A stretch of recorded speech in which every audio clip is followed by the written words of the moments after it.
महाराज की जय। गोपाल कृष्ण भगवान के जय।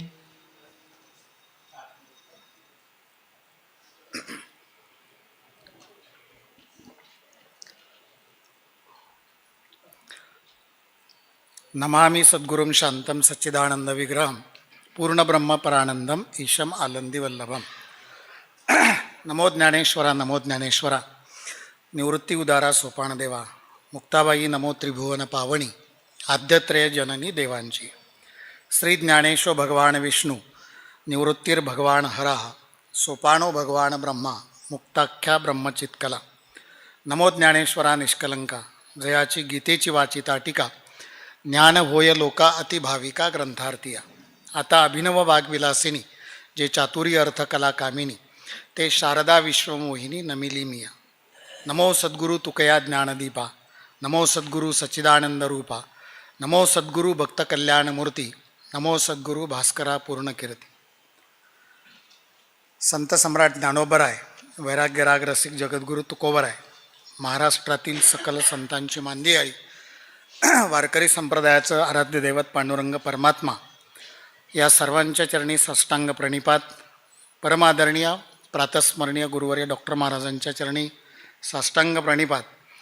गेले 12 ते 15 वर्षापासून गुरुवर्य सुभाष महाराज गेठे यांच्या मार्गदर्शनाखाली झालेलं अध्ययन आणि म्हणून त्यांच्याही चरणी प्रणिपात। आपल्यासारख्या जाणकार श्रोत्यांच्या चरणी वंदन करून आपण पुढच्या चिंतनाला सुरुवात करूया।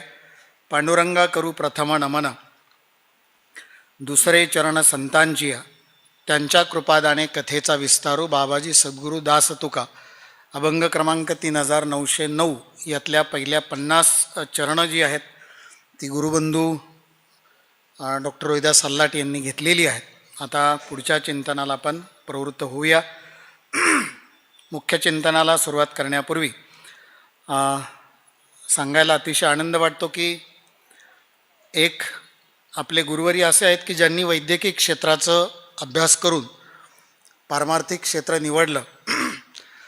त्यांच्याचप्रमाणे आमचे गुरुबंधूसुद्धा वैद्यकीय क्षेत्रात असूनसुद्धा पारमार्थिक क्षेत्रात त्यांची वाटचाल अधिक गतिमान होते आहे आणि भविष्यात भोसरीला एक डॉक्टर महाराज आम्हाला अनुभूतीला येतील अशी प्रार्थना माऊलींच्या चरणी करूया आणि चिंतनाला सुरुवात करूया। खरं तर हा जो काही नमनाचा अभंग आहे हा कीर्तनकार, प्रवचनकार किंवा कोणी साधक या सर्वांच्या जास्त वेळा आपल्या मुखातून गेलेला आहे। सुंदर ते ध्यान असेल किंवा रूप पाहता लोचनी असेल, याच्या खालोखाल जेव्हा कीर्तनाला मुख्य सुरुवात होते, जेव्हा कीर्तनाचा एकदा अभंग म्हटला जातो आणि मग त्यानंतर जे सुरू होतं ते पांडुरंगा करू प्रथम नमन।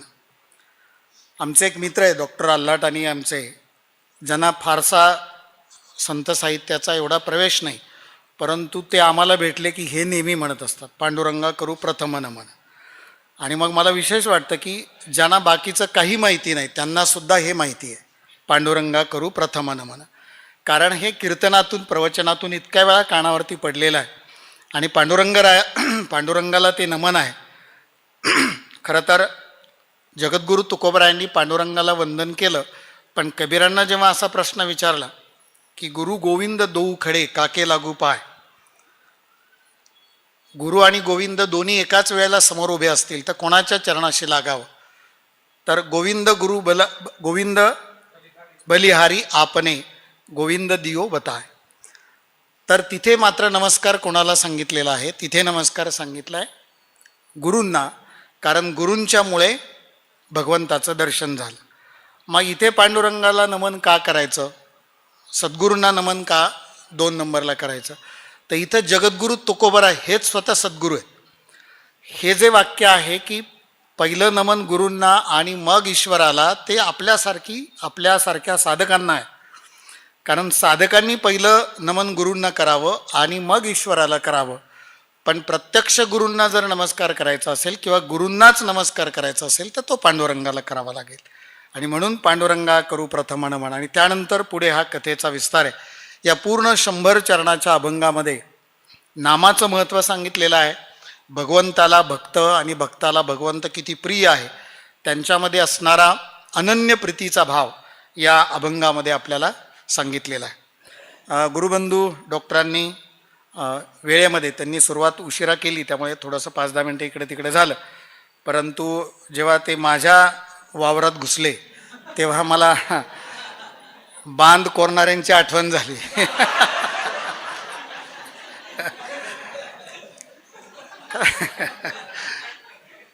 जोपर्यंत ते त्यांचं रान घेत होते तोपर्यंत माझ्या जीवात जीव होता, पण जेव्हा त्यांनी 50वी 51वी त्यांचीच उच्चिष्ट बोली तो उत्तरे घेतलं तेव्हा मग पण असा बांध कोरलेला चांगला. व्यवहारातला बांध कोरणं चांगलं नाही, परंतु असा बांध काय अखरान जरी घेतला असता ना तरी मला आनंद झाला असता. कारण घेणारे जे आहेत, करून घेणारे जे आहेत ते डॉक्टर बाबा आहेत. आणि मग हे ठिकाण असं आहे की जिथे वारकरी संप्रदायाचा पाया रचला गेला, आणि वारकरी संप्रदायाचा पाया जिथं रचला गेला त्या अलंकापुरी निवासी म्हणजे माऊलींच्या चरणाजवळ बसलोय आणि चिंतन कशाचं करतोय, कलशस्थानी असणाऱ्या जगद्गुरू तुकोबरायांच्या तुकोपनिषद गाथ्याचं चिंतन करतोय. खरं तर एक सूचना आपल्याला नेहमी असते की ग्रंथ झाल्यानंतर, आता ग्रंथ घेतलेले असतात, म्हणजे सगळ्या सूचनेमध्ये ही सूचना आहे की ज्यांनी ग्रंथ घेतलेत त्यांनी परत करा. तर खरं तर ही सूचना सांगायची पण गरज नाही. या सगळ्यांनी एकच आदर्श ठेवायचा, तो इंद्रायणी मातेचा. आता इंद्रायणी मातेचा आदर्श का घ्यायचा या संदर्भामध्ये, तर इंद्रायणी मातेने सुद्धा तिच्या उदरामध्ये 13 दिवस गाथा ठेवून 13 दिवस वाचल्यानंतर परत दिलेली आहे. तर इंद्रायणी मातेने गाथा वाचली 13 दिवस लागले. 13 दिवस गाथा वाचली आणि मग ती तुकोबरायांना परत केलेली. त्यामुळे इथे 13 दिवस नाही, पण एक सत्र झालं की परत ठेवा, परत घ्या, असा भाव या ठिकाणी असावा. पण इंद्रायणी मातेने सुद्धा, आज आपण ही प्रिंट केलेली अक्षरं वाचतोय, पण साक्षात जगद्गुरू तुकोबरायांच्या लेखणीतून चितारलेली ती पहिली गाथा इंद्रायणी मातेनं वाचलेली आणि ती वाचून 13 दिवसानंतर परत केलेली. तर अशी ही पावन, आणि कुठं आपण चिंतन करतोय पुण्यसलीला इंद्रायणीच्या त्याच तटाकावरती.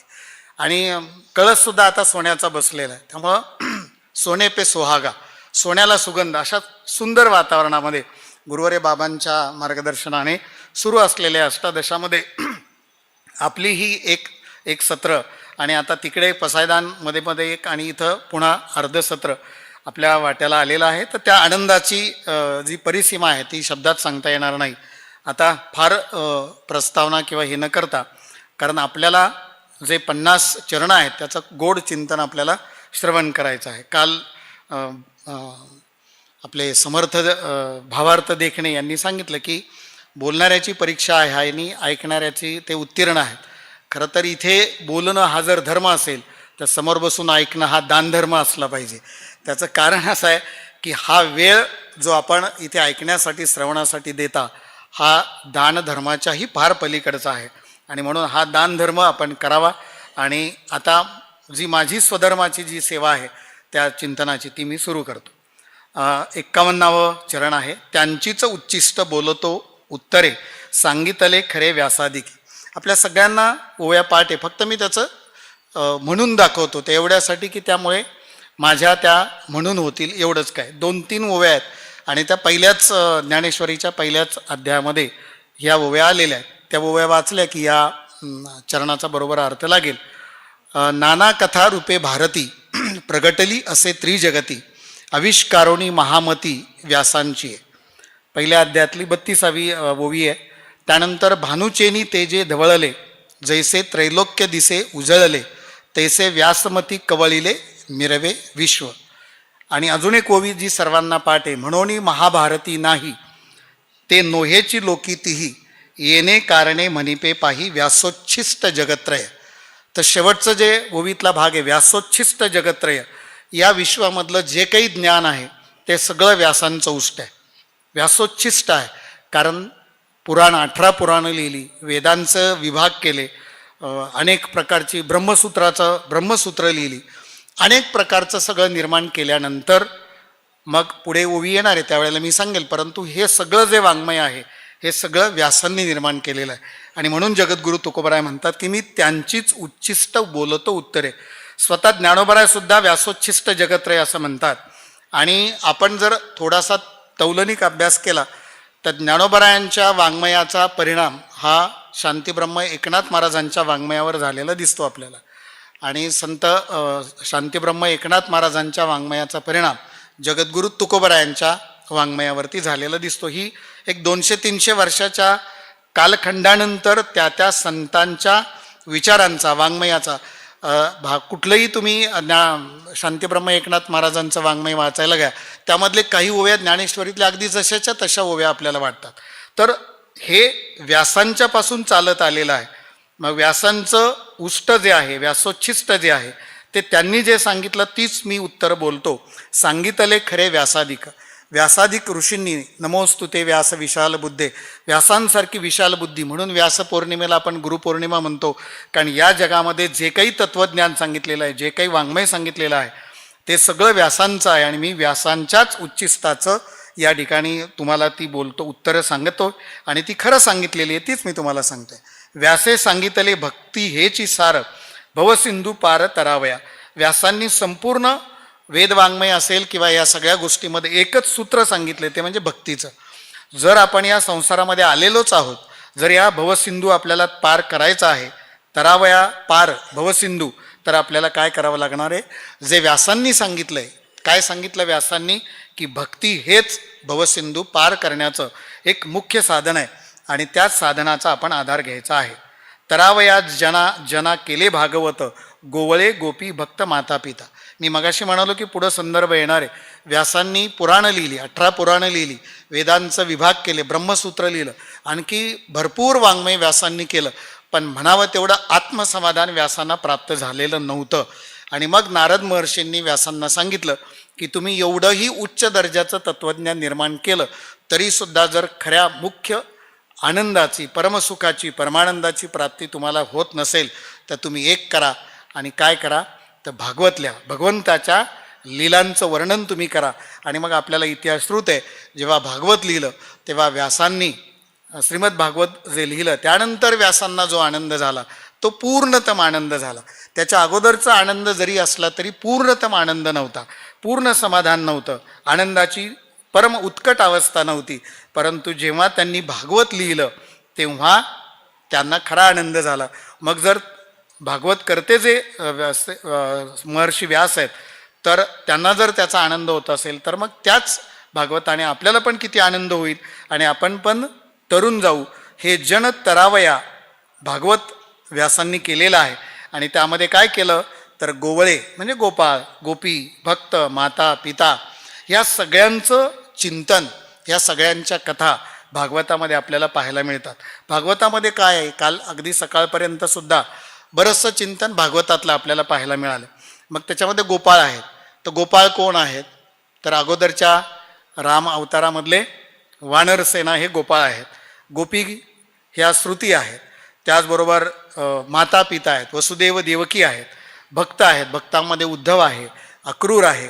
तर ह्या सगळ्या भागवत कथेमध्ये, श्रीमद भागवतामध्ये जेवढी काही भगवंताने लीला केली त्या सगळ्यांचं चरित्र, सगळ्यात महत्त्वाचं भक्त शिरोमणी राधा आहे. राधेचं वर्णन भागवतामध्ये आहे. राधेचं भगवंतावरती असणारं एक वेगळ्या पद्धतीचं उत्कट प्रेम भागवतामध्ये आपल्याला पाहायला मिळतं. भागवतावरही आता आपल्याला खूप काही हे करता येईल, परंतु एकच महत्त्वाचा धागा लक्षात ठेवायचा तो हा की व्यासादिक मुनींनी, व्यासांनी काय केलं तर भागवत केलं. कशासाठी? लोकांना तरुण जाण्यासाठी. आणि त्यामध्ये मग ही सगळी नाती गोती, हे सगळे भक्त, गोपाळ, गोपी, माता पिता, अगदी माता पिता वसुदेव देवकी असेल, नंदबाबा यशोदामय्य असेल, या सगळ्यांचं, मग ते पेंद्या असेल किंवा हे सगळी जी त्या भागवत कथेमधली असणारी सगळी पात्र आहेत ती पात्र बरोबर घेऊन त्या प्रत्येक पात्रामध्ये मग पित्याबरोबरचं वर्तन कसं असावं, मातेबरोबरचं वर्तन कसं असावं, सांभाळ करणारी मातेबरोबरचं वर्तन कसं असावं, मित्रांच्या बरोबरचं वर्तन कसं असावं, मैत्र कसं निर्माण केलं भगवंताने, ह्या इतका काही भागवतामध्ये जे काही लीला भगवंताची आहे ती लीला ऐकल्यानंतर, श्रवण केल्यानंतर तुम्हाला ह्या संसार सिंधूमधून भवसिंधूमधून तुम्ही अगदी सहजगत्या तरून जाऊ शकता. तारून या खरे केली नेली एकसरे निमित्ते उत्तरे ऋषीचिया. तर इथे ऋषीचिया याचा अर्थ वाल्मिक ऋषींचा संदर्भ आपल्याला घ्यावा लागेल.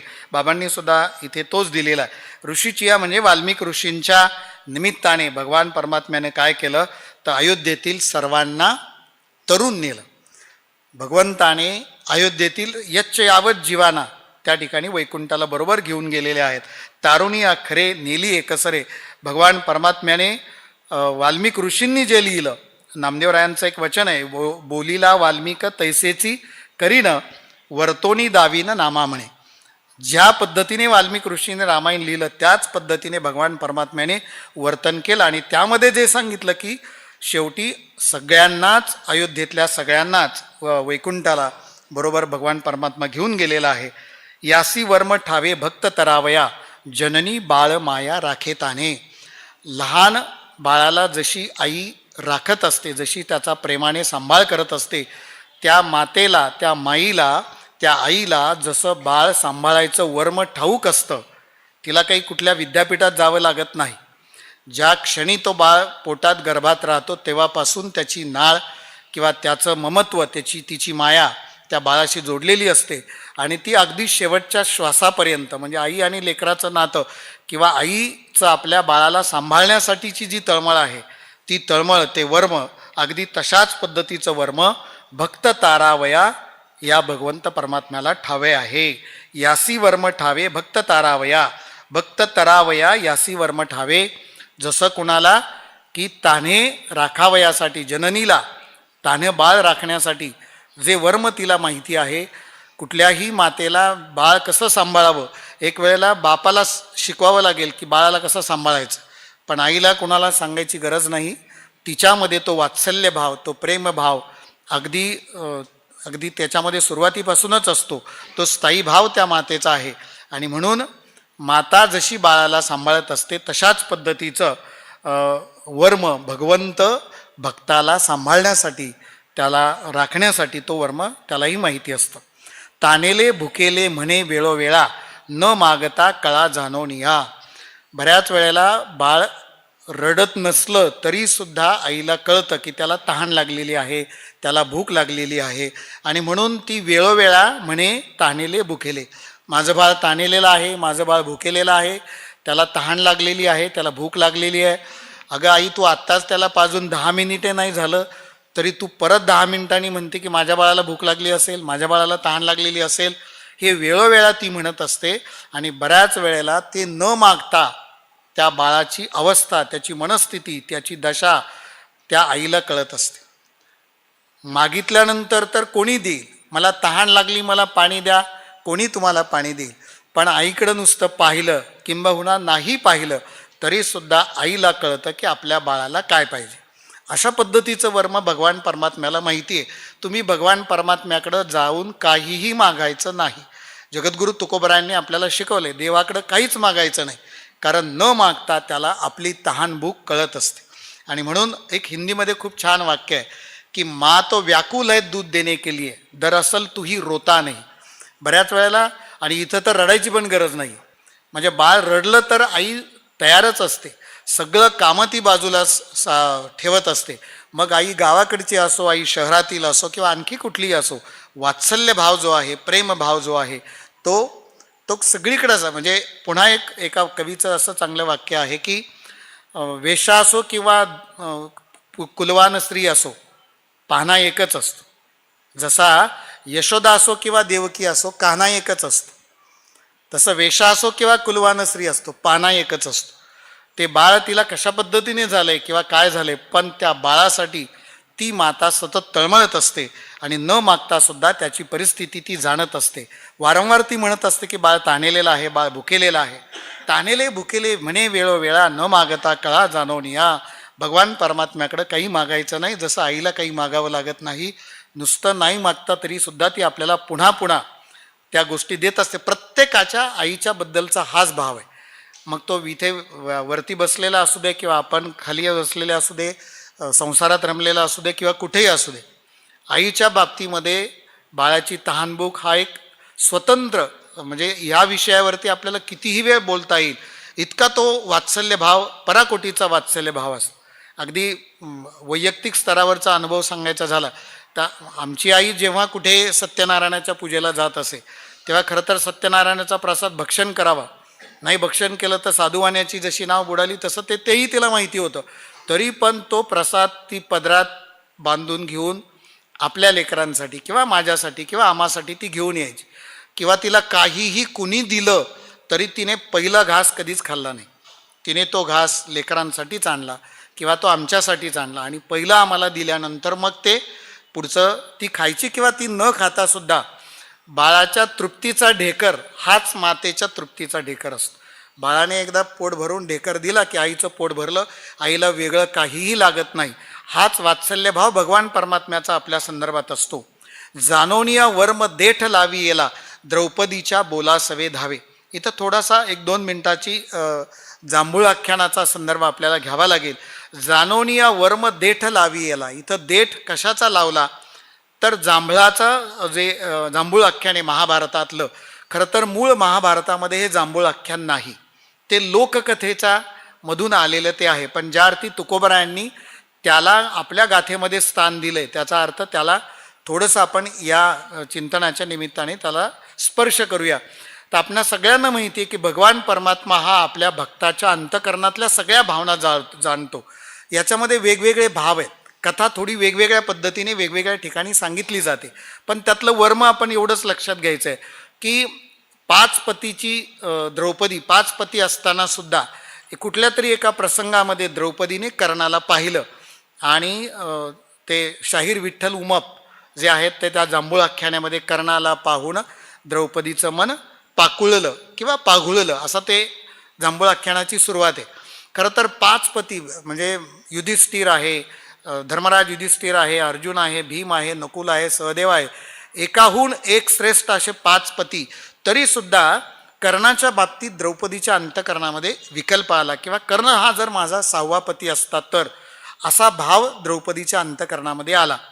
किंवा काही कथेमध्ये असंही सांगितलं की वर्षभर 5 पतीची वाटणी जेव्हा केली तिची तेव्हा ते विषम पद्धतीने 12/5 समप्रमाणात होत नाही. 12/5 अपूर्णांकात उत्तर येतं. मग 12/6 केलं तर बरोबर 2 उत्तर येईल. खरं तर पतिव्रता स्त्रीच्या बाबतीमध्ये अशा पद्धतीचा विकल्प येणं, कारण द्रौपदी ही साधीसुधी नाही आहे. ती पतिव्रतेच्या मध्ये द्रौपदीचं वर्णन केलेलं आहे, पंचकन्यामध्ये द्रौपदीचं वर्णन केलेलं आहे. द्रौपदीच्या नुसत्या उच्चाराने माता मावल्यांना हा सगळा संदर्भ माहिती असेल की द्रौपदी किंवा पंचकन्या 5 पतिव्रता ज्या सांगितलेल्या आहेत त्यांच्या उच्चाराने तुम्ही त्या पदापर्यंत पोचू शकता. मग कोणीही जर द्रौपदीला पतिव्रता मानत असेल, 5 पतींची असल्यानंतर सुद्धा ती पतिव्रता मानली होती, असं असताना सुद्धा 6वा कर्णाबद्दल तिच्या मनात विकल्प आला, हे कोणाला जरी नाही कळलं तरी तुमच्या आमच्या अंतकरणातलं, प्रत्येकाच्या अंतकरणातलं भगवान परमात्मा जाणत असतो. भगवान परमात्म्याला ते कळलं, पण भगवान परमात्म्याला तेवढासा सुद्धा दोष द्रौपदीला लावू द्यायचा नव्हता.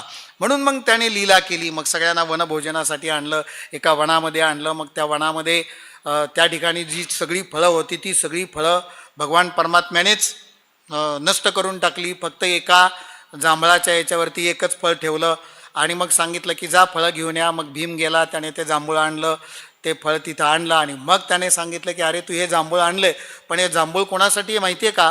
तर या वनामध्ये, याच तपोवनामध्ये ऋषी आहेत, ते तप करतायत आणि तपातून जागे झाले की त्यांना काहीतरी खायचं आहे आणि त्यांना खाण्यासाठी एवढं एकच फळ आहे, ते म्हणजे जांभूळ. आणि तेच जांभूळ इथं राखून ठेवलेलं आहे आणि आता तू ते जांभूळ आणलेलं आहे. मग आता ते जांभूळ जर त्यांना नाही मिळालं तर ते शाप देतील, मग तुम्हाला आम्हाला सगळ्याला त्रास होईल, अशी भीती कृष्णाने सगळ्यांना दाखवली.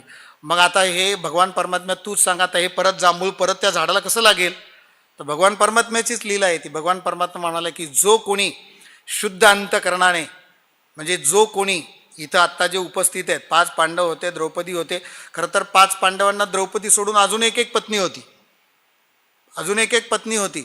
पण इथं पुन्हा एक पुरुषी आणि स्त्रियांच्या बाबतीतला एक लौकिकातला भाव जर आपण लक्षात घेतला तर पुरुषांना दुसरी पत्नी करायचा अधिकार आपण पुरुष सत्ताक सत्तेमध्ये देतो, पण स्त्रीने अंतकरणात सुद्धा दुसऱ्या पुरुषाचं चिंतन करायचं नाही. हा सुद्धा थोडासा लोककथेतला भावार्थ आपण लक्षात घेऊया. पण मुख्य भाव असा आहे की द्रौपदीला त्या ठिकाणी भगवान परमात्मा सांगतात की जो कोणी आपल्या स्त्री किंवा पुरुषाच्या बाबतीत, म्हणजे पुरुष असेल तर स्त्रीच्या बाबतीत, स्त्री असेल तर पुरुषाच्या बाबतीत एकनिष्ठ राहिली असेल किंवा राहिला असेल तर त्याच्या म्हणण्याने हे फळ परत जोडलं जाईल.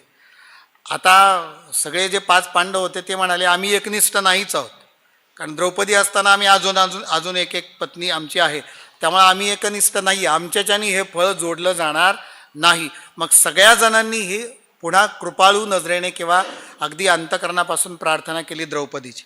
पण आता पुन्हा द्रौपदीला प्रश्न पडला की मी सुद्धा तसं पाहायला गेलं तर शुद्ध अंतकरणाची नाही राहिले, कारण माझ्या अंतकरणामध्ये सुद्धा 5 पती असताना कर्णाविषयीचा भाव अंतकरणामध्ये आला होता. पण तिने पुन्हा हे ह्याचा जाणोनिया वर्म, हे वर्म जाणलं कोणी? भगवान कृष्णाने वर्म जाणलं की आता द्रौपदीला ही संकटात सापडलेली आहे. मग ते वर्म आता जर नाही लागलं, बाबांनी मी गोष्ट सांगतात ना ती पिंडीची, ती पतिव्रतेची, धनगर स्त्री, एकही राजस्त्री पुढे आली नाही ती पिंड बसवायला. खरं तर त्या पतिव्रता होत्या, पण न जाणो माझ्या मनात विचार आला असेल तर, आणि मग ती फार तिच्या मनात विचार दुसरा कुठला आला नव्हता. ती साय देताना, नवऱ्याला साय वाढताना फक्त तिने फुंकर मारली होती, हाही सगळा कथाभाग आपल्याला माहिती. पण तिने मग दटावलं ना देवाला, बस फिट, त्याला काय होतंय असा तो शब्द, त्याला काय होतंय बस फिट, तर ती पिंड बसली. पण आता द्रौपदीचं जर, कारण अंतकरणामध्ये विकल्प आला, मग पुन्हा सर्व भाव कोणाला सांगायचा? भगवान परमात्म्याला सांगायचा. मग भगवान परमात्म्याने ते बरोबर वर्म जाणलं आणि द्रौपदीला सांगितलं की तू म्हण की मी एकनिष्ठ आहे आणि ते फळ लागेल. आणि जर ते लागलं नसतं तर मग पुन्हा ह्या सगळ्यांनी द्रौपदीवर शंका घेतली असती. आणि भगवंताला स्वतःला दोष घ्यायला चालतं, स्वतःच्या प्रतिज्ञा मोडतो तो. मी शस्त्र हाती धरणार नाही, पण धरलं. पण भीष्मांची प्रतिज्ञा मोडू नाही दिली.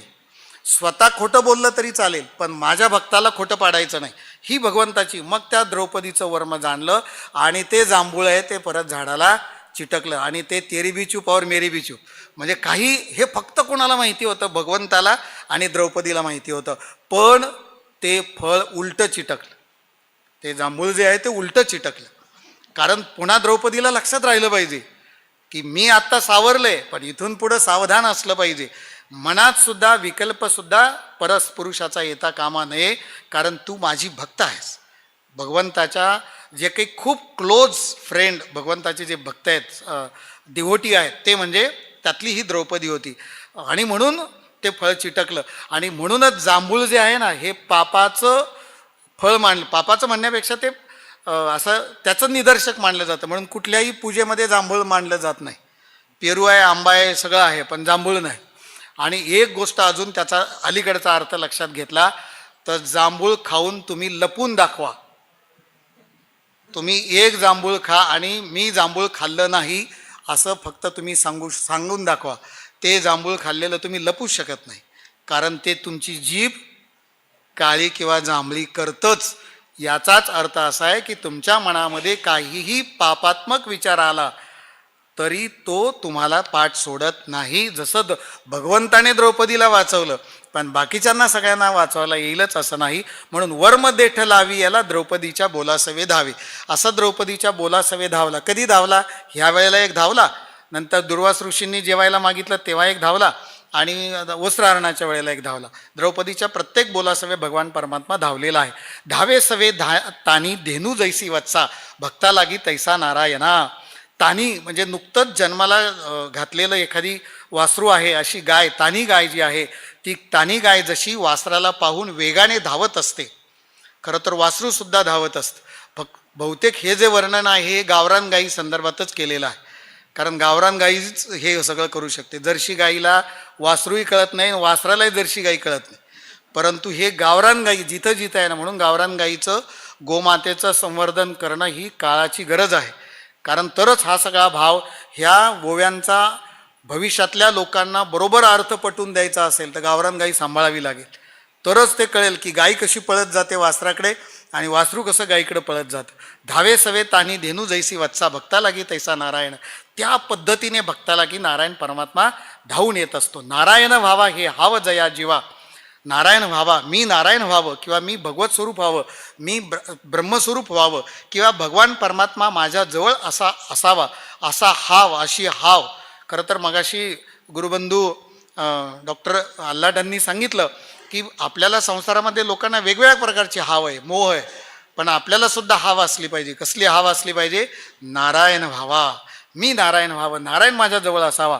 आणि खरं तर ही हाव आपली आहे आणि म्हणूनच नारायण आपल्या जवळ आहेत, प्रत्येक सत्रात जवळ आहे, काही बोलवायला सुद्धा लागत नाही अगदी. आणि तेही अशी बैठक आहे की ती बैठक तिथं आहे म्हणून इथे सर्वसामान्य माणूससुद्धा आपली साधी बैठकसुद्धा इथे सहज निभावू शकतो.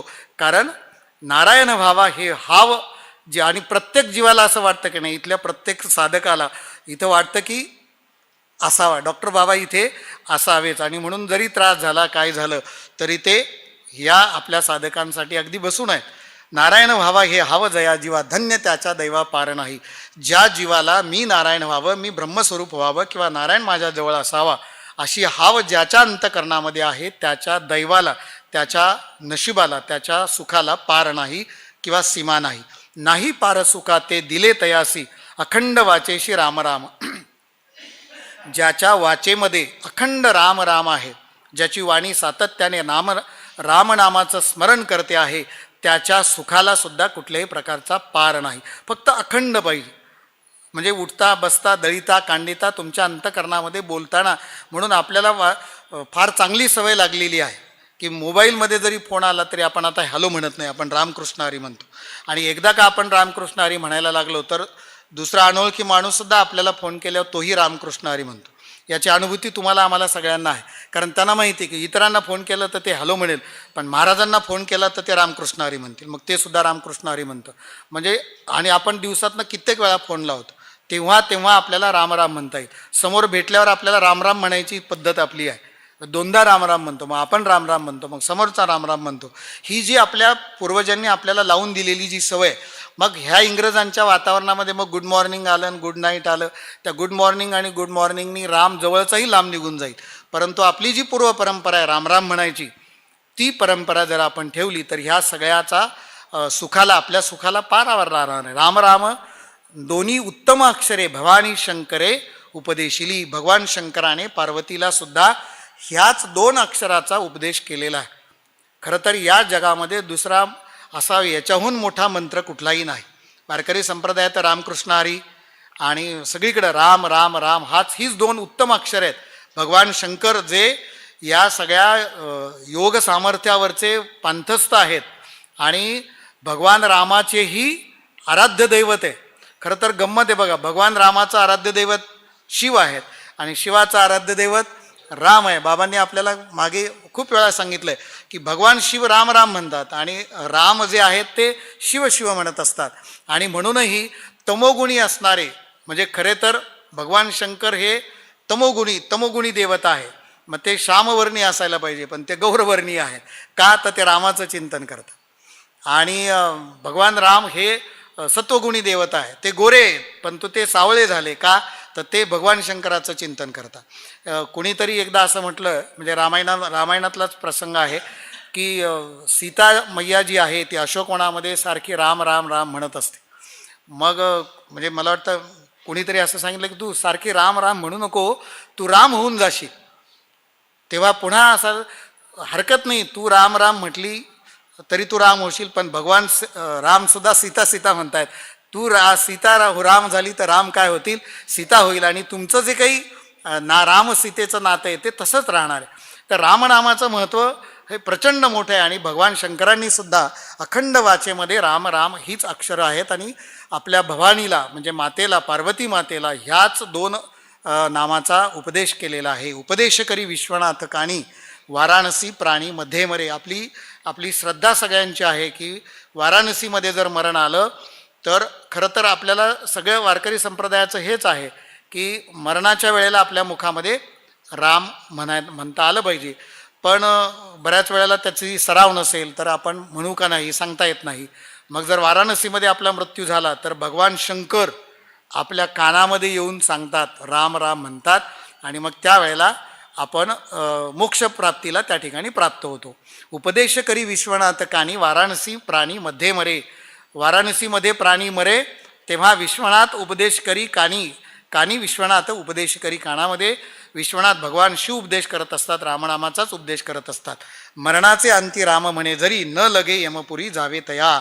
तुकोबरायांचा दुसरा अभंग जो दशक्रियेच्या प्रत्येक पत्रिकेवर छापलेला असतो. अंतकाळी ज्याच्या नाम आले मुखा तुका म्हणे सुखा पार नाही.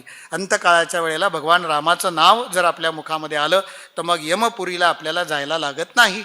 पण त्यासाठी आपल्याला अगोदर रामनामाची सवय लागली पाहिजे. बरोबर मागच्या त्रयोदशीला जेव्हा तिकडं सत्र होतं तेव्हा मी हे सांगितलं होतं की रामनाम म्हणायची जर आपल्या शरीराला सवय लागली तर आपलं प्राणोत्क्रमण जरी झालं तरीसुद्धा जप चालू राहतो. किंवा त्या शांतीब्रह्म एकनाथ महाराजांच्या त्याच्या चरित्रामध्ये तो जो वाणी आहे त्या मृत्यूनंतर सुद्धा त्याला आंघोळ घातली तर पहिल्या तांब्याला त्याचं विष्णू सहस्रनाम सुरू झालं होतं. तर इतकी आपल्या रामनामाची सवय आपल्याला व्हायला पाहिजे. तर मग आणि अंतकाळी जर आपल्या मुखामध्ये नाम आलं, रामाचं नाव आलं, तर यमपुरी काय असते माहिती नाही, तिथं आपल्याला जावं लागणार नाही. तयासी उत्तम ठाव पै वैकुंठी वसे नाम कंठी सर्व काळ. ज्याच्या कंठामध्ये रामनाम आहे त्याला कधीही यमपुरीला जावं लागणार नाही. मग त्याचं स्थान कुठं असेल तर त्याचं स्थान वैकुंठामध्ये असेल. उत्तम अशा पद्धतीचं वैकुंठामध्ये स्थान त्याचं असेल. सर्व काळ वसे वैष्णवांच्या घरी नसे क्षणभरी स्थिर कोठे. क्षणभर सुद्धा भगवान विष्णू जे आहेत ते किंवा देव जो आहे राम जो आहे तो कुठं स्थिर नाही. खरं तर सगळीकडं भगवान परमात्म्याला जायचं असतं, परंतु तो सर्व काळ कोणाच्या घरी आहे? वैष्णवांच्या घरी तो सर्व काळ आहे. कोठे नका पाहो करा हरी कथा तेथे अवचिता सापडेल. कोठे नका पाहो करा हरी कथा तेथे अवचिता सापडेल. तुम्ही भगवान परमात्म्याला शोधायचं जर असेल तर तुम्हाला दुसरीकडे कुठेही जायची गरज नाही.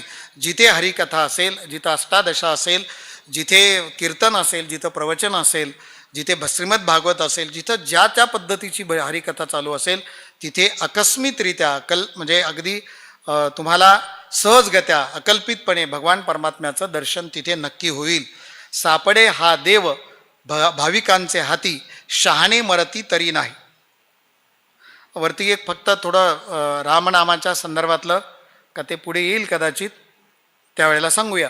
पण आत्ता मात्र हा भाव आपण लक्षात घ्या की भगवान परमात्म्याला जर खरं तर तो सगळीकडेच आहे, पण विशेषत्वाने कुठे असतो तर जिथे हरिकथा आहे. रामायणामध्ये सुद्धा आपल्या दास्य भक्तीतले सर्वोत्तम भक्त हनुमान रायाने भगवंताकडं काय मागितलं आहे तर जिथे जिथे रामकथा असेल तिथे तिथे मला उपस्थित राहण्याची परवानगी आपण द्या. आणि जिथे हनुमान आहे तिथे भगवान राम असणारच आहे. त्यामुळे जिथे हरिकथा असेल तिथे अकस्मितरित्या अगदी भगवान परमात्मा असणारच आहे. सापडे हा देव भाविकाचे हाती शहाणे मरती तरी नाही. शहाणे म्हणजे जे विद्वान मंडळी आहेत ते अगदी गतप्राण झाले तरीसुद्धा त्यांच्या हाती म्हणजे वेगवेगळ्या पद्धतीने तुम्ही भगवान परमात्म्याची प्राप्ती करायला गेले तर कदाचित तुमचा मृत्यू होईल. म्हणजे तुम्ही योग पद्धतीने जाल, हठयोग कराल, आणखी काय कराल, तप कराल, आपली शक्यता असते नसते, शरीराची ऐपत असते नसते, तुम्ही एखाद्या वेळेला तप करता करता मरून जाल तरी पण तुम्हाला भगवान परमात्मा भेटेलच याची शाश्वती नाही. पण हा भगवान परमात्मा मात्र भाविकाच्या हाती सहजपणे सापडतो. याची सुद्धा अनेक प्रमाणं किंवा अनेक कथा आपल्याला पुराणामध्ये किंवा संत वाङ्मयामध्ये पाहायला मिळतात. नाही भक्ती भली केली या वाचोनी अहंता पापिनी नागवन. भगवंताची प्राप्ती भक्ती केल्या वाचून मिळत नाही. हे एक अकाट्य असा सिद्धांत आहे. भगवंताची प्राप्ती 100% होणार, पण त्यासाठी आपल्याला भक्ती करावी लागेल, त्याचं नाम घ्यावं लागेल, सतत त्याचं नाव कंठात धरावं लागेल.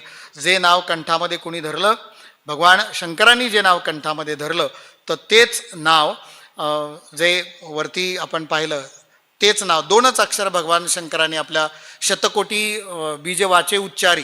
हे जे भगवान शंकराच्या आरतीमध्ये आहे शतकोटी बीज वाचे उच्चारी. शतकोटी म्हणजे रामायणाचे 100 कोटी श्लोक आहेत. त्याची वाटणी देव दानव आणि मानवामध्ये केल्यानंतर समान वाटणी करत असताना 33 लाख 33 कोटी 33 लाख 33,333 असे सगळ्यांच्या वाट्याला आले.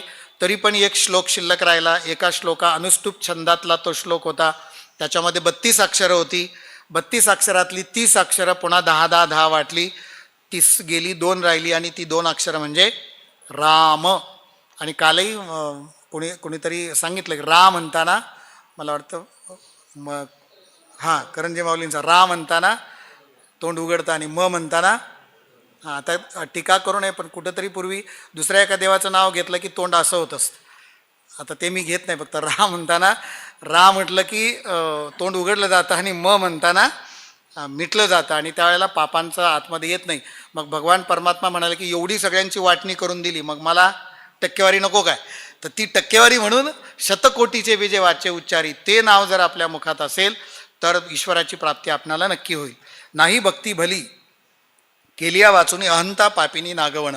परंतु याच्यामध्ये एक अडचण आहे. ती कोणती अडचण आहे? तर ती आहे अहंता. अहंता याचा अर्थ गर्व, अहम भाव जो आहे तो या पापिनी जी अहंता आहे, गर्वभाव जो आहे तो तुम्हाला तुमची फसवणूक करतो. म्हणजे नामस्मरण करताना करताना करताना करताना जर थोडासा जरी अहंकार झाला तर मग मात्र तुमची ज्या वेगाने तुम्ही वरती गेलेले आहात त्याच वेगाने तुम्ही पुन्हा खाली येऊ शकता, किंबहुना त्याच्यापेक्षा जास्त वेगाने खाली येऊ शकता.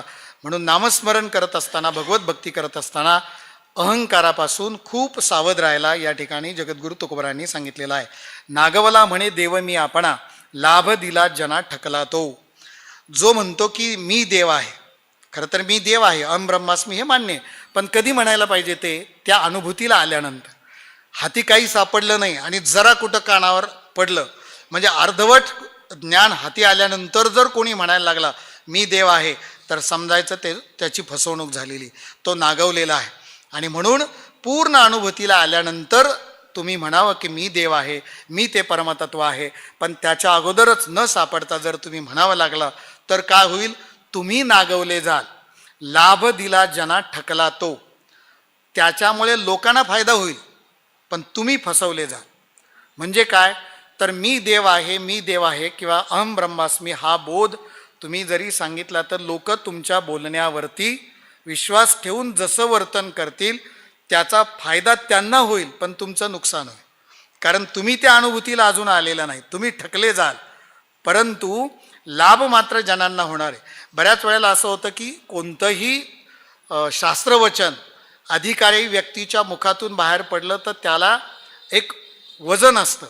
बाबांनी जेव्हा एखादं वाक्य बोलले, बाबांच्या मुखातून वाक्य बोललं गेलं तर ते अकाठ्य सिद्धांताप्रमाणे ते परफेक्ट लागू होईल. पण साधना नसताना किंवा ती पात्रता नसताना जरी एखादं वाक्य एखादा कमी पात्रतेचा साधक बोलून गेला तर वाक्य बरोबर आहे, त्या वाक्याचा इतरांना फायदा होणार आहे पण स्वतःला त्याचं नुकसान होणार आहे.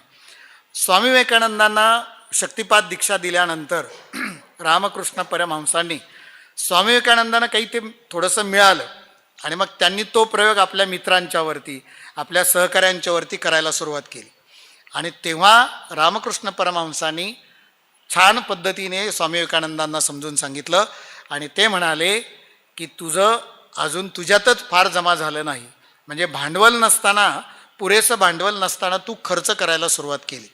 तर तोच हा भाव आहे की अजून आपण त्या अनुभूतीला आलो नाही म्हणून मी देव आहे असं म्हणणं म्हणजे तुम्ही नागवले जाणं, पण त्याचा फायदा मात्र इतरांना होऊ शकतो. तोची देव एर नव्हे ऐसे ऐसे काही, जनार्दन ठाई चौखाणी. अरे तोच एक देव आहे आणि मग बाकीच्याकडे काही देव नाही का? जनार्दन ठाई चौखाणी. चारही खाणीमध्ये, कोणत्या 4 खाणी? अंडज, जारज, स्वेदज आणि उद्भिज. ह्या 4 प्रकारच्या ज्या खाणी आहेत, 84 लक्ष योनी ते याच 21x4 अशा सांगितल्या जातात. तर याच पद्धतीने सगळ्या योनीमध्ये, सगळ्या 4ही खाणीमध्ये अंडज, जारज, स्वेदज या ठिकाणी आणि उद्बीज म्हणजे जमिनीतून उगवलं, अंड्यातून आलेलं, शरीरातून आलेलं, घामाच्या द्वारे आलेले कृमी कीटक आणि जमिनीतून उगवलेलं, हे जे काही 4 खाणी आहेत त्या 4ही खाणीमध्ये जनार्दन भगवान परमात्मा असतो. खाणी भरून या राहिलासे आत बोलावया मात ठाव नाही. या 4ही खाणी भरून भगवान परमात्मा पुरून उरलेला आहे, सगळीकडे तो आहे आणि आता तो नाही अशी बोलण्याची जागाच नाही किंवा असं ठिकाण नाही. विठ्ठल जळी स्थळी भरला, रिता ठाव नाही उरला. हे आज म्या दृष्टीने पाहिला विठ्ठलची संत सम्राट ज्ञानोबरायांचं हे वचन राम मन हे धाले मन हे धाले याच्यामध्ये विठ्ठल जळी स्थळी भरला हा भाव आपल्याला माहिती आहे. म्हणजे विठ्ठल फक्त तुझ्यातमध्येच आहे आणि इतरांकडे नाही असं काय आहे का? ठाव नाही रीता कोणी देवाविन ऐसी ते सज्जन संतवाणी. भगवान परमात्मा सोडून या जगामध्ये दुसरं काहीही नाही अशी सज्जनांची वाणी आहे, अशी संतवाणी आहे. वाणी बोलून या एक गेले पुढे तयासी वाकुडे जाता ठके. असं कोण बोलून गेलं तर अनेक संत महात्मे याच पद्धतीचा उपदेश करत गेलेले आहेत. कोणत्या पद्धतीचा उपदेश करत गेलेत की हे सगळं सर्वाघटी राम देहादेही एक प्रत्येक देहामध्ये चराचरामध्ये भगवान परमात्म्याचं अस्तित्व आहे, चेतन तत्व आहे, तो भरून उरलेला आहे असे सगळे सांगून गेलेले आहे. आपल्या अगोदर होऊन गेलेल्या सगळ्या संत मंडळींनी महात्म्यांनी आपल्याला हेच सांगितलेलं आहे. मग त्या पद्धतीने न जाता तयासी वाकुडे त्या मार्गाने न जाता जर वाकड्या वाटेने तुम्ही गेलात तर तुम्ही ठकलात, तुम्ही फसलात म्हणून समजा. ठकला नाही अर्थ ठाऊका वेदांचा होऊनी भेदाचा दास ठेला. नाही अर्थ ठाऊका वेदांचा, ठकला नाही अर्थ ठाऊका वेदांचा. वेदांचा अर्थ इथं याचा अर्थ वेदांचा खरा तात्पर्य अर्थ काय आहे तो तुला अजून म्हणजे त्याचा तो कळलेला नाही, तो तुला ठाऊक नाही. आणि मग न कळता जर तू म्हणायला लागला की मला कळालं तर याचा अर्थ तो ठकला. आणि होऊनी भेदाचा दास ठेला तर तो काय होईल? भेदाचा दास होऊन तो ठकला जाईल. म्हणजे वेदवाङ्मय काय सांगतं तर जीव आणि ब्रह्माचं ऐक्य सांगतं. आणि जर तुम्हाला ते नाही कळलं, वेदाचं तात्पर्य नाही कळालं तर मग जीव आणि ब्रह्म याच्यातला भेद त्याचा तू दास होशील. आणि त्याचा दास झाला तर तू ठकला किंवा तू ठेला किंवा तू तसाच त्याचा दास होऊन राहशील. मग तुझा हा जन्म व्यर्थ जाईल. दास ठेला पोट अर्थ दंभासाठी म्हणूनी तुटी देवासवे. जी मंडळी आपल्या पोटासाठी किंवा दंभासाठी किंवा केवळ अर्थार्जनासाठी ह्या सगळ्या गोष्टीचं भांडवल करतात त्या म्हणूनी तुटी देवासवे तर त्यांचा देवाशी वियोग झाल्याशिवाय राहणार नाही. देवाचा वियोग कधी होईल? जर तुम्ही दंभासाठी किंवा अर्थासाठी, अर्थ म्हणजे इथे धनासाठी किंवा फक्त पोटासाठी जर तुम्ही तुमच्या भक्तीचा किंवा जे काही वेदांचा वाङ्मयाचा उपयोग केला तर मग मात्र तुमच्या जवळ देव राहणार नाही, वियोग होईल किंवा विच्छेद होईल. सवे देव द्विजातीही दुराविला आणि कांचा आला कोण पाड. अरे जातीमध्ये उच्च जातीमध्ये आपण ब्राह्मणाला द्विज मंडळींना ब्राह्मण वर्ण जो आहे त्यांना सर्वोच्च मानलं जातं. कारण त्यांच्यामुळे हे सगळं वाङ्मय आपल्यापर्यंत आलं आहे. अलीकडच्या कालावधीमध्ये कुठल्याही वेगवेगळ्या कारणास्तव ब्राह्मण द्वेष वाढू लागलेला आहे. त्याला अनेक कारणं आहेत, अनेक सामाजिक संदर्भ असतील, परंतु आपण हा भाव लक्षात घेत नाही की त्यांच्यामुळं बरंचसं वाङ्मय हे आज टिकून आहे. वेद वाङ्मय असेल किंवा ज्या ज्या पद्धतीच्या श्रुती आहेत हे कुणीतरी मुखोद्गत केल्यामुळे ते आपल्यापर्यंत आलेलं आहे. आणि म्हणून जे द्विजाती आहे ती सर्वोच्च मानली गेलेली आहे. अशा द्विजातीला सुद्धा देव दुरावतो जर त्यांनी म्हणजे वर्म न जाणता भक्ती केली किंवा भक्त नाही केली. भले मग तो द्विज असू द्या, ब्राह्मण वर्णाचा का तो असेना, द्विजातीही त्याला सुद्धा देव दुरावतो. अनेकांचा आला कोणपाड. उच्च जातीतल्या उच्च कुळातील उच्च वर्णातील ब्राह्मणाला सुद्धा देव दुरावू शकतो जर त्याने भावाविनं भक्ती केली किंवा नामस्मरण नाही केलं किंवा न घेताच लोकांना उपदेश केला किंवा अंतकरणामध्ये खरी भक्ती नसताना केवळ वरवरचा दंभपणा दाखवला तर ब्राह्मणांना सुद्धा देव दुरावतो. तर इतरांचा काय पाड, इतरांची काय योग्यता. पाड करून या नागविली फार पंडित व्यवहार खळवादी. बऱ्याच वेळेला काही मंडळी जी आहेत ती वितंडवादी दुराग्रही असतात. इथे आपल्या लक्षात येईल की ती मंडळी काय करतात, पाड करून या नागविली फार पंडित व्यवहार खळवादी. इथे पाड शब्दाचा अर्थ प्रतिष्ठा. बऱ्याच वेळेला आपण ह्या ज्या वाङ्मय आहे किंवा जे अध्यात्म आहे किंवा ह्या सगळ्या गोष्टीचा आपण खळवादी वितंडवादासाठी किंवा पांडित्यासाठी व्यवहार करण्यासाठी याचा जर वापर करून गेलो, केवळ प्रतिष्ठेसाठी आपण याचा वापर केला तरीसुद्धा ते देव आपल्याजवळ राहत नाही किंवा आपण त्याच्यापासून दूर जातो. वादका निंदका देवाचे दर्शन नव्हे झाल्या पूर्ण षडकर्मी. षडकर्म सांगितलेली आहे. 6 प्रकारची कर्म आहे. यज याजनादी. तर त्याचं चिंतन केलं असता अध्ययन, अध्यापन, यज्ञ, याजन म्हणजे आहुती देणे, दान देणे आणि प्रतिग्रह म्हणजे दान स्वीकारणे. ही षटकर्म सांगितलेली आहे. किंवा हठयोगामध्ये नेती म्हणजे नाक आणि सायनस स्वच्छ करणं, यवती म्हणजे पचननालिका साफ करण्याची क्रिया, नवली म्हणजे पोट आणि पचनांगे शुद्ध करण्याची क्रिया, बस्ती, कपालभाती आणि त्राटक ही षटकर्म सांगितलीत हठयोगातली. नेती, धवती, नवली, बस्ती, कपालभाती आणि त्राटक ही षटकर्म आहेत हठयोगातली. आणि इकडची जी सांगितलेली आहे ती अध्ययन, अध्यापन, यजन म्हणजे यज्ञ, याजन, आहुती देणे, दान आणि प्रतिग्रह ही षटकर्म करणारा एखादा ब्राह्मण जरी असेल, झाल्या पूर्ण षटकर्मी, तरीसुद्धा वादका निंदका तुम्ही तुमच्या ज्ञानाचा वापर वाद घालण्यासाठी केला, निंदा करण्यासाठी केला, दुसऱ्याला कमी लेखण्यासाठी केला किंवा आणखी वेगळ्या करण्यासाठी, किंवा तुम्ही भक्ती न करता निंदाच करत बसलात, वाद घालत बसलात, तर देवाचं दर्शन तुम्हाला होणार नाही. जरी तुम्ही षटकर्मी ब्राह्मण असाल, जरी तुम्ही षटकर्म केली असतील तरीसुद्धा देवाचं दर्शन तुम्हाला होणार नाही. षटकर्महीन रामनाम कंठी तयासेवे भेटी सत्य देवा. आणि दुसरीकडे सांगितलंय तुम्ही षटकर्म केलेली आहेत तरीसुद्धा तुम्हाला देवाचं दर्शन होणार नाही जर तुम्ही वादामध्ये, निंदेमध्ये अडकलात. आणि दुसरीकडे असं सांगितलं की तुम्ही षटकर्महीन आहात, तुम्ही षटकर्म नाही केली पण तुम्ही रामनाम कंठामध्ये धारण केलेलं आहे, तर तया सवे भेटी सत्य देवा, त्याला देवाची भेट ही सत्य होणार आहे. किंवा खात्रीने इथे अगदी संत महात्मे स्टॅम्प पेपरवर लिहून देतात की सत्यपणे तुमची भेट होणारच आहे. फक्त तुम्ही काय करा, रामनाम धारण करा. म्हणजे रामनाम धारण करा आणि षटकर्म नाही केलं तरी चालेल, पण एकीकडं षटकर्म केलं आणि रामनाम नाही घेतलं किंवा देवाचा भाव नाही ठेवला तर देव तुम्हाला भेटणार नाही.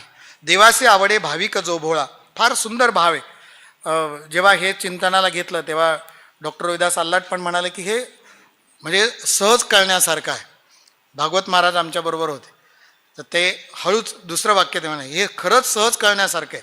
म्हणजे याच्यामध्ये काही फार समजून घेण्यासाठी पण कळणं सोपं आहे, आकळणं अवघड आहे, आचरणात अवघड, आचरणात आणणं अवघड आहे. म्हणून जर का इथे पांडित्याच्या गोष्टी नाही करत चालत, तुम्ही कितीही वेदशास्त्र संपन्न असा, पण देवाला काय लागतो, भाव लागतो. देवासी आवडे भाविक जो भोळा, तो भोळा आहे, साधा आहे, पण त्याचा भाव शुद्ध आहे. आता यावर सुद्धा आपल्याला कितीतरी प्रमाणं आहेत, पण ती प्रमाणंही आपण म्हणजे मलाही फार माहिती नाही, पण जरी काही माहिती असली तरी आता 80 आणि अजून 20 आणि आपली वेळ थोडीशी टळून गेलेली आहे. 5-10 मिनटामध्ये आपण पुढच्या म्हणजे 2020चा जमाना आहे, तर ती मॅच आपण जिंकू. फक्त थोडंसं अवधान, कारण तुम्ही 3 वाजता बसलेले आहात आणि किती नाही म्हटलं तरी थोडंसं शरीराच्या काही गोष्टींच्या व्याधीचा त्रास असू शकतो, पण अजून थोडीशी कळ काढा. म्हणजे जे मला थोडं कळलं आहे ते आकळण्यासाठी मलाही मदतीला तुम्ही असू द्या. देवाचे आवडे भाविक जो भोळा, शुद्ध त्या चांडाळा करुणी मानी. याचा भाव असा आहे की भाविक आणि भोळा जो आहे त्याला देव आवडतो किंवा देवाला तो आवडतो, पण कधी कधी मात्र चांडाळाला सुद्धा तो शुद्ध करून घेतो. किंवा दुसरा अर्थ असा आहे की शुद्ध आहे परंतु तो भाविक नाही तर तो चांडाळ आहे. म्हणजे इथे शुद्ध आहे, चांगला आहे, उच्चवर्णीय आहे, पण भाव नाही तर तो चांडाळासारखा आहे. आणि दुसरीकडं चांडाळ जरी असला पण भाव आहे तरी तो शुद्ध आहे, असं आपण त्याचा म्हणजे असं लक्षात घेऊ शकतो.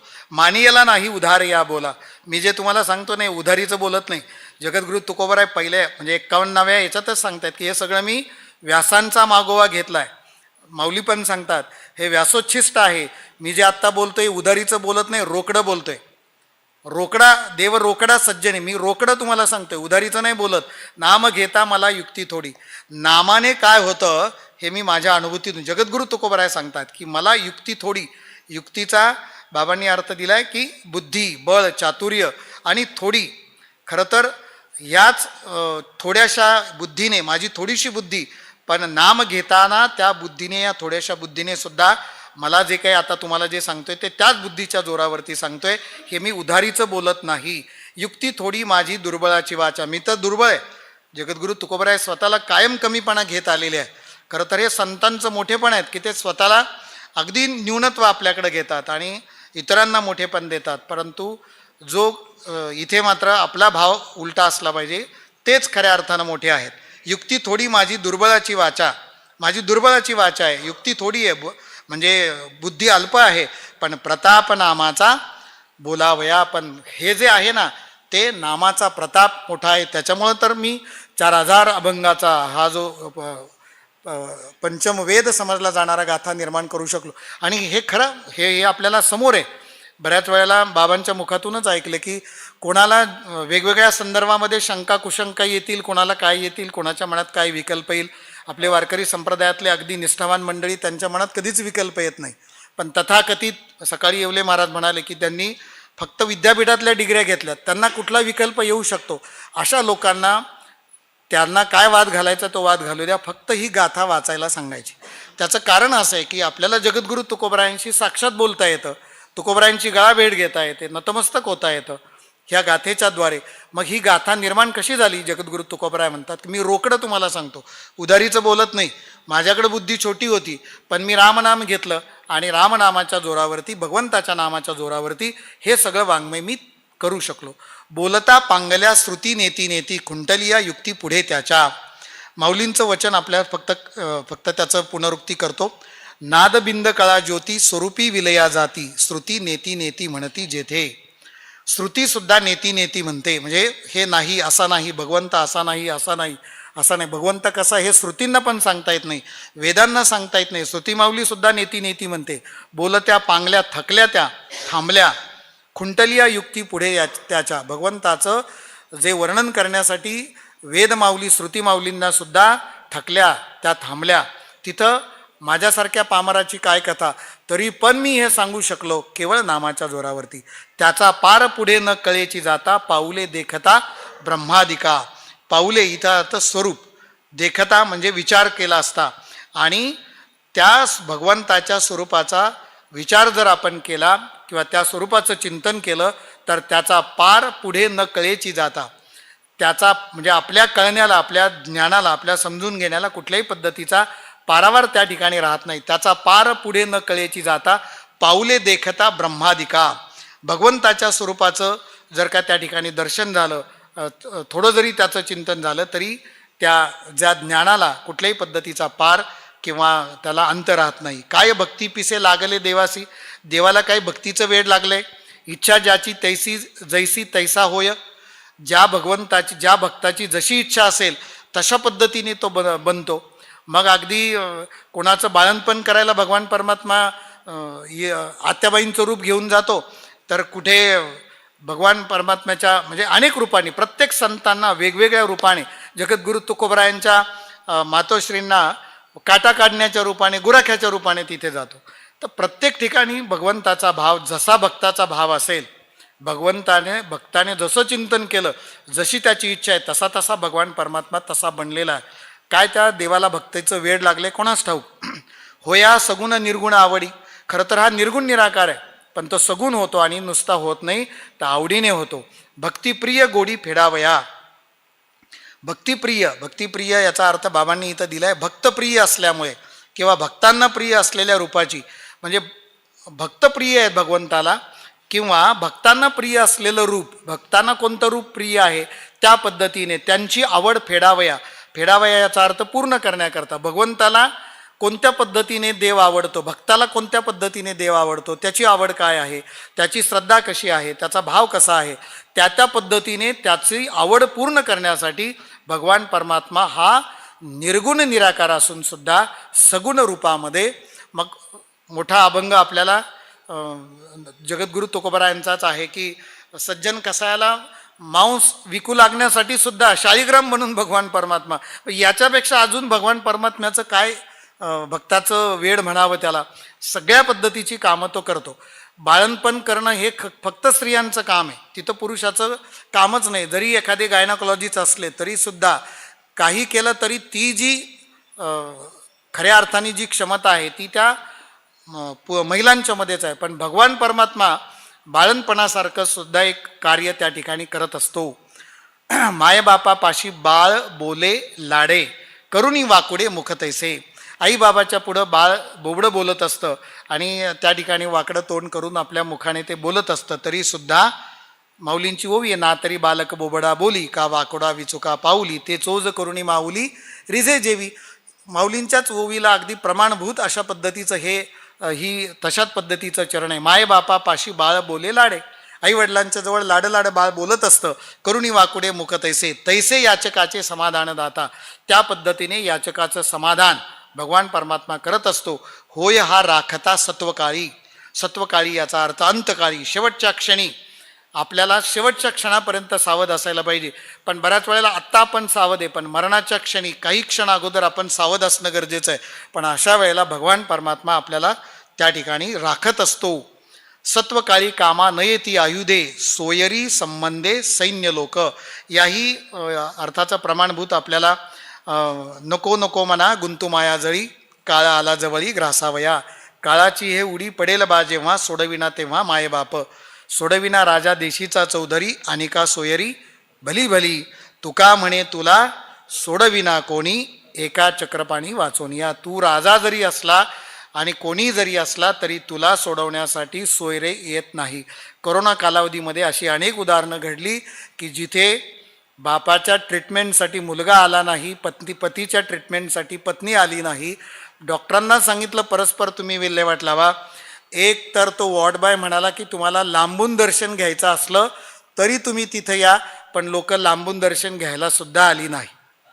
एकदा तर डेड बॉडी एका PSIने मला वाटतं माऊलींनीच सांगितलं परवा की ते तिथं घेऊन गेले त्या की तुम्ही शेवटचं दर्शन घ्यायचं असेल तर घ्या. ते म्हणले नाही ते जाऊ द्या, तसंच जाऊ द्या. आणि नंतर मग लक्षात आलं की हातात काहीतरी अंगठी आहे. तर मग त्या पोराला पाठवलं की ते डेड बॉडी जाऊ दे पण अंगठी घेऊन यायला सांगितली. म्हणजे लोक ही तुमच्यावर प्रेम करतच नाही, तुमच्या जे धन आहे त्याच्यावर प्रेम करतात. मग शेवटच्या क्षणी कोण सोडवणार आहे? भगवान परमात्मा. सत्वकाळी याचा अर्थ अंतकाळी. सत्वकाळी कामाने येते आयुधे, कुठली आयुध कामाला येत नाही. सोयरी संबंधे सैन्य लोक, सोयरे येणार नाही, संबंधी येणार नाही, सैन्य येणार नाही, लोक येणार नाही. सैन्य लोक तया दाखवी प्रताप, लोटला हा कोप कोपावरी. सैन्य लोक आले, त्यांनी प्रताप दाखवला, तरी सुद्धा त्या ठिकाणी कोप हा जो आहे, राग जो आहे, तो राग कमी होणार नाही, उलट तो काय होईल, वाढतच जाईल. जरी लोक आले काही कारणासाठी, आपण संकटात सापडलो आणि लोक आपल्या मदतीला आले, तर त्याने कोपच वाढणार आहे, त्याने काही कोप कमी होणार नाही. किंवा ज्ञानेश्वरीतली एक ओवी आहे की भगवान परमात्मा अंतकाळी आपली रक्षण करण्यासाठी कसं येतो. 8व्या अध्यायामध्ये मला वाटतं ते चिंतन आले.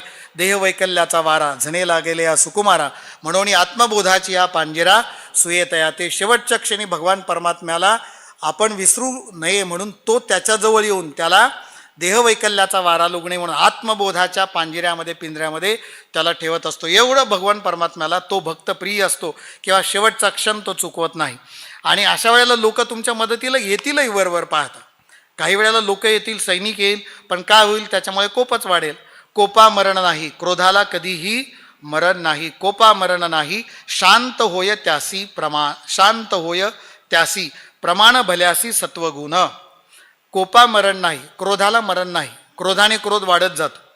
म्हणून कोणी जरी आलं आणि मदतीला आलं तर फार तर तुमच्या बाजूला भांडायला लागतील, पण भांडण मिटणार नाही, ते वाढेल. त्यामुळे मग जो शांत आहे ना तोच चांगला असतो. शांत होय त्यासी. प्रमाण या शब्दाचा अर्थ बाबांनी दिलाय मान्य. प्रमाण भल्यासी सत्वगुण. चांगल्या माणसाला सत्वगुण हेच प्रमाण आहे. सत्वगुण शांत राहणं हेच खरं प्रमाण आहे किंवा तेच मान्य आहे. सत्वरजतम आपण नासती करिता या भक्ती विठोबाची. भगवंताची भक्ती केली असता या विठोबाची भक्ती करिता सत्वरजतम आपण नासती. सत्वरजतम हे जे त्रिगुण आहे त्या त्रिगुणाची आपोआप त्या ठिकाणी नष्ट होतं आणि आपण त्रिगुणातीत होतो. आत्ता तमोगुणी असेल तर आपण रजोगुणी होऊ, रजोगुणी असेल तर सत्वगुणी होऊ. पण सत्वगुणी झालं म्हणजे समाधान झालं का? नाही. तर या तीनही गुणाच्या पलीकडं गुणातीत आपोआप आपण होतो. त्यासाठी वेगळं काही करायची गरज नाही, योगयाग विधी करायची काही गरज नाही, तप करण्याची गरज नाही. फक्त पांडुरंग परमात्म्याची भाव ठेवून भक्ती करायची. चित्त रंगलिया चैतन्याची होय, तेथे उणे काय निज सुखा. चित्त चैतन्याशी जेव्हा एकरूप झालं, चित्त चैतन्यामध्ये रंगलं याचा अर्थ तल्लीन झालं. चित्त जे आपलं चित्त आहे, बाबांचंच वाक्य एक देवरे सरांचंही त्यांनी मागे बोललं की संसारामध्ये वित्त, शरीरामध्ये पित्त आणि अध्यात्मामध्ये किंवा परमार्थामध्ये चित्त असायला पाहिजे. तर ते चित्त नुसतं असून चालत नाही, तर त्या चैतन्यामध्ये ते रंगलं जर असेल, जर त्याच्याशी एकरूप झालं असेल, तर तेथे उणे काय निज सुखा. मग त्या निज सुखाला काय उणे, काय उणे याचा अर्थ काहीच उणे नाही. प्रश्न जरी असला तरी त्याचं उत्तर होकारार्थी आहे. सुखाचा सागरू आहे विटेवरी, कृपादान करी तोची एकी. विटेवरती 28 युगे हा सुखाचा सागर उभा आहे आणि तो सतत केवळ कृपाच आपल्यावरती करत असतो, कृपेचं दान करत असतो. कृपादान करी तोची एकी, आणि त्याची कृपा आहे म्हणून एवढा कराल विकराल करोना आला किंवा एवढी संकट आली तरीसुद्धा आपण आपला श्वासोच्छवास चालू आहे. बाबांच्याच भाषेत सांगायचं झालं तर तो व्यर्थ जात नाही, कारण आपण त्याच्या कृपेने त्या प्रत्येक श्वासाला त्याचं आपण चिंतन करतोय. ही त्याचीच कृपा आहे. एक चित्त करू विठोबाचे पायी, तेथे उणे काही एक आम्हा. आम्ही एक चित्त करू, कुठं करू? विठ्ठलाच्या पायाजवळ. बऱ्याच वेळेला आपलं कनेक्शन जे आहे, अलीकडच्या भाषेत सांगायचं झालं तर साधी पिन लावायची असेल तरीसुद्धा ती पॉझिटिव्ह निगेटिव्ह योग्य पिन योग्य ठिकाणी लावली पाहिजे. जर ती पिन बरोबर लागली तरच हे सगळं चालतं. म्हणजे आता हे जोडाजोडी करताना पिन योग्य ठिकाणी लागणं गरजेचं आहे. जर ती पिन उलटी लागली किंवा इकडची पिन तिकडं लागली तर शॉर्ट सर्किट होऊ शकतं, आग होऊ शकते किंवा ते सगळं नष्ट होऊ शकतं. तसं आपलं चित्त आपल्या मूळ स्वरूपाशी भगवान परमात्म्याची ही पिन, हे चित्त जर भगवंताच्या पायाजवळ लावलं तर मग तेथे उणे काही एक आम्हा. आम्हास विश्वास त्याची या नामाचा. जगद्गुरु तुकोबराय ठामपणे आपल्याला मनापासून सांगतात की आमचा विश्वास फक्त त्याच्या नामावरती आहे. म्हणून वाचा घोष करू, म्हणून आम्ही वाचेने काय करू? घोष करू. म्हणून आपल्या अष्टादशाचं प्रत्येक सत्र सुरू होताना घोष चालू आहे. सत्र संपलं तरी घोष चालू आहे आणि मधल्या कालावधीत सुद्धा घोष चालू आहे. म्हणून वाचा घोष करू. जगद्गुरु तुकोबराय अगदी हात वर करून भगवंत परमात्म्याच्या नावाचा मोठा जयघोष करतात. वारीमध्ये तर काय हाच घोष चालू असतो. करू हरिकथा सुखाची समाधी, अनिकाची बुद्धी दुष्ट नासे. आम्ही काय करू? हरिकथा करू. काय हरिकथा? सुखाची समाधी प्राप्त करून देणारी हरिकथा आम्ही करू. सुखाची समाधी करू हरिकथा. हरिकथा काय? हे फक्त श्रवण नाही, हे साधं श्रवण नाही आहे, तर ही सुखाची समाधी आहे. श्रवण सुखाच्या मांडवामध्ये इथे आपण बसलेलो आहोत. तर ही हरिकथा सुखाची समाधी तुम्हाला प्राप्त करून देईल. अनिकाची म्हणजे इतरांची किंवा श्रवणकर्त्यांची बुद्धी दुष्ट नासे, दुष्ट बुद्धी नासे. जे दुसरे कोणी असतील, ऐकणाऱ्यांची बुद्धी दुष्ट असू शकत नाही, आणि समजा जरी असली किंवा इतर कोणाची बुद्धी, तर हरिकथेमध्ये जर आपण गेलो तर हरिकथेमध्ये आपली दुष्ट बुद्धीसुद्धा नष्ट होते. नासे समसार लोभ मोह माया, शरण जाता तया ज्या विठोबासी. विठोबाच्या शरणाला जर आपण गेलो, चरणाजवळ गेलो, शरण गेलो, तर लोभ माया, मग लोभ असेल, ही सगळी षड्विकार जे आहेत ते संसारातले नासून जातात. ते नष्ट करण्यासाठी वेगळा प्रयत्न करण्याची काही गरज नाही. शिकविले मज मुढा संतजनी, मज मुढा संतजनी शिकविले. जगद्गुरु तुकोबराय पुन्हा आपल्याकडं मूढत्व घेतात, परंतु हा फक्त त्यांचा नम्रतेचा भाव आहे.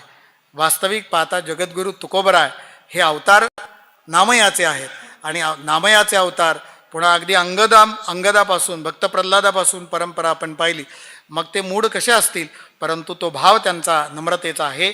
तर मला संतजनांनी शिकवलेलं आहे. काय शिकवलंय? जे शिकवलंय मला संतजनांनी, दृढ या वचनी राहिलोसे, त्या वचनाशी मी खंबीर राहिलो, मी त्या खुंट्याला धरून राहिलो.